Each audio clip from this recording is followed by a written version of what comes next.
आजकल फ़नी या हँसाने वाली हिंदी स्टोरी का तो जैसे अकाल ही पड़ गया है, लेकिन फिर भी हम आपके लिए एक ऐसी हिंदी कहानी लेकर आए हैं जो फ़नी भी है और साथ ही एक मज़ेदार घटना का वर्णन भी करती है। तो आइए पढ़ते हैं ये रोचक कहानी।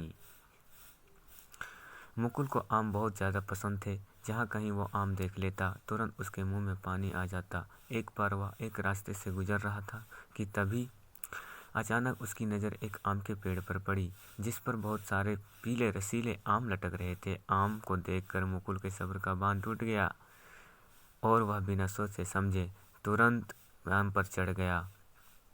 आम पेड़ पर काफ़ी ऊंचाई पर लगे थे। पेड़ पर चढ़कर उसने जी भरकर आम खाए। आम के लालच में वह पेड़ पर चढ़ तो गया, लेकिन जब उतरने का सोचा तो नीचे देखते ही उसका सिर्फ सिर घूमने लगा। लालच में पड़कर वह पेड़ पर बहुत ऊंचाई तक चढ़ गया था।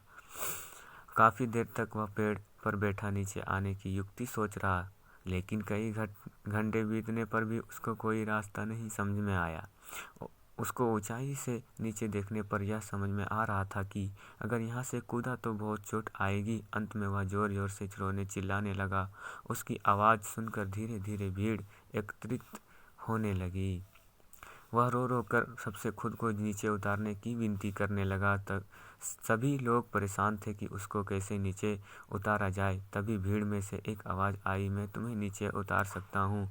मुकुल ने नीचे की ओर देखा कि एक मियाँ साहब सामने खड़े हुए हैं। मियाँ जी ने एक रस्सी मुकुल की ओर फेंकी और उससे कहा, जल्दी से यह रस्सी अपनी कमर में कसकर बांध लो। मुकुल ने भी बिना सोचे समझे झट से रस्सी कमर में बांध ली। इससे पहले कि कोई पूछ पाता